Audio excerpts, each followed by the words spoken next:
நம் பல விஷயங்களை குறித்து நம் புலம்புகிறத நம்ம ஒரு வாடிக்கையாக வைக்கிறோம். அது நமக்கு ஈஸியாக இருக்கிறது. சில சமயத்தில் டெக்னாலஜியை பற்றி, சில சமயத்தில் மனுஷங்களை பற்றி, சில சமயம் நம்ம வாழ்க்கையை சுற்றி நடக்கிற காரியங்களை பற்றி we can easily grumble. ஆனால் பரிசுத்த ஆவியானவர் நமக்கு கிராட்டிடியூடை கொடுக்குறாரு, நமக்கு ஒரு நன்றி சொல்லுகிற இதயத்தை கொடுக்குறாரு. கொஞ்சம் யோசிச்சு பார், எப்படி இருந்த நாட்கள் இன்றைக்கு கர்த்தர் எப்படி மாற்றி இருக்கிறார். நம்ம லைஃபையே கொஞ்சம் எடுத்து பார்த்துப்போமே. இன்னைக்கு நம்ம நிறைய பிரச்சனைகளை சொல்லி சொல்லி இது சரியால, இது நடக்கல, அவங்க இப்படிதான் இருக்கிறாங்கன்னு சொல்லி நம்ம குறை சொல்றோம். we grumble, we fight.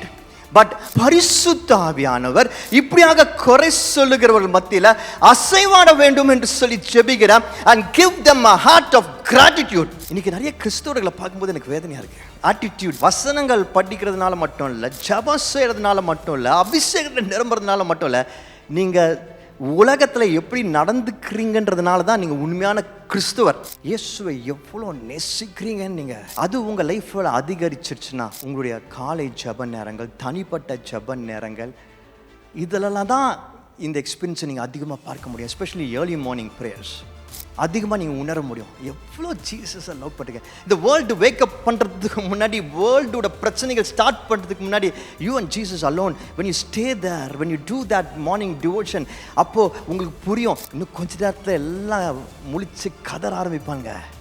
அதுக்கு முன்னாடி ஜீசஸோட லவ்க்கு முன்னாடி வேறு எதுவுமே இல்லை. நீங்கள் உணர்றீங்க பார்த்தீங்களா, அந்த ஸ்ட்ரென்த்துக்கு நிற்கிறாங்க, வேறு எதுவுமே இல்லை.